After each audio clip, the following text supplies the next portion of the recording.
Well, I'm sitting here in the shade, right in front of a very old and traditional alberg, and not far away from that bagpipe musician that welcomes the pilgrims here in town. I've been here in town for 3 days now and have been enjoying it tremendously.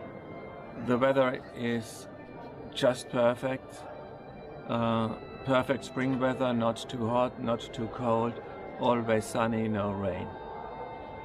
Yeah, a perfect stay here in Santiago de Compostela. To be honest, I was afraid that the town would be overcrowded, but this is not the case. There is plenty of space inside and outside the cafes and restaurants. You do not have the impression that you are in an overcrowded place. I don't know why. I mean, all the caminos come together here in Santiago, not only the Camino Frances, all the other caminos that go through Spain and Portugal, the English Camino, they all meet here. And after the experiences on the last 100 kilometers on the Camino Frances, I had thought that there were more people, but I was mistaken.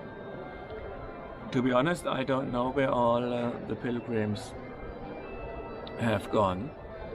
I have not seen any of my American high school students that I had occasionally met. I have not seen the Irish students, the big group of Irish students, and I have not seen many of the Spanish classes that would walk occasionally with me.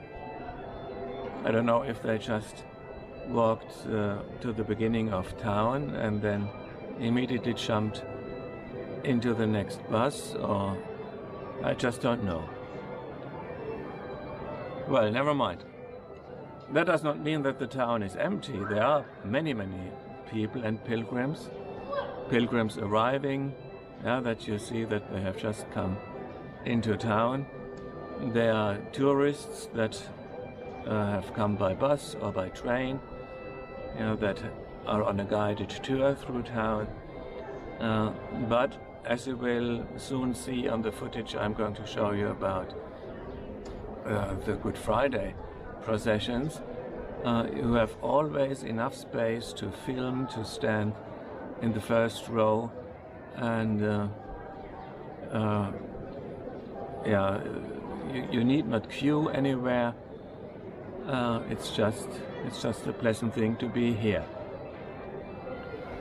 So the footage I'm going to show you is divided into 3 parts.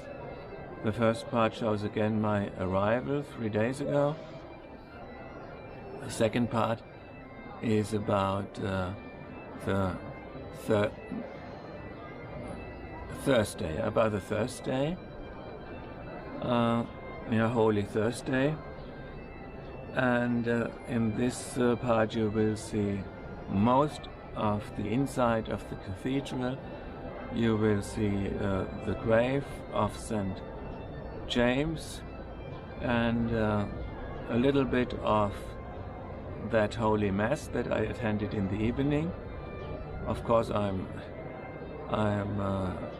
pious enough not to film during the service. I secretly took 2 pictures, that's all. That's all that you see concerning Thursday. And the last part is about the Good Friday processions that are quite interesting. The music bands and the parades. They are not necessarily historical. I looked up the program of the Holy Week on an internet page, and that said that most of these things Yeah, the procession, the parades, the concerts were introduced in the 1990s, not so long ago, when one realized that Santiago became more and more attractive for pilgrims and for tourists. Anyway, it's worth seeing. And yeah, we come to a point that my pilgrimage is over. Tomorrow I'm flying back. Thank you very much to all that came with me, that would regularly watch these movies and write comments. Tomorrow I'm flying back. At home I will do 1 or 2 videos in which I reflect and review my journey. That will not be tomorrow, maybe in 2 or 3 days when I'm at home. So for now, I say goodbye and thank you very much. Bye-bye.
hermandades de esta cofradía de nuestro Señor Jesús Nazareno y de la Virgen de los Dolores, hermanos y hermanas en Cristo, devotos que vais a participar en esta procesión y en este encuentro, vamos a contemplar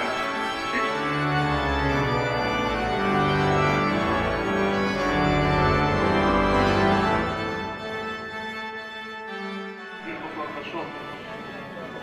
San Pablo dirá: Dios Padre no perdonó a su Hijo, no se lo reservó, sino que lo entregó por nosotros.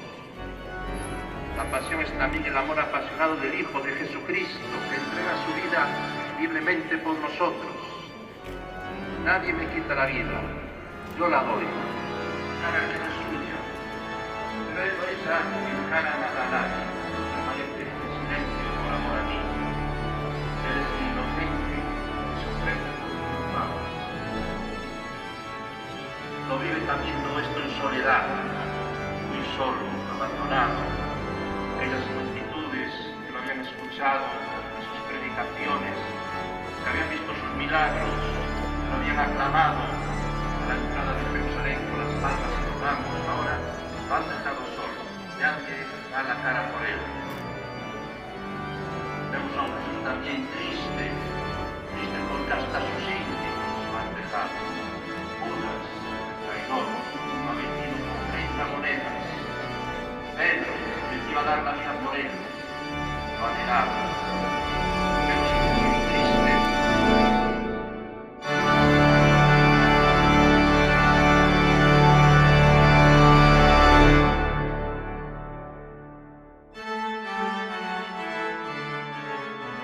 Última cena. Juan, uno de los 12 apóstoles, el más joven, pero el que más sintonizó con los sentimientos del corazón de Jesús. Entre tantos abandonos, el único que se atreve a ir cerca de Jesús, el único que se atreve a seguirlo, es San Juan. Hoy en día nos quejamos mucho de los jóvenes, de su falta de compromiso, de su pobreza. El qué dirán, venció el qué pensarán los demás. Esa mujer fue valiente, esa mujer no se echó atrás, esa mujer no quiso dejar a ese Jesús sin un gesto de cariño.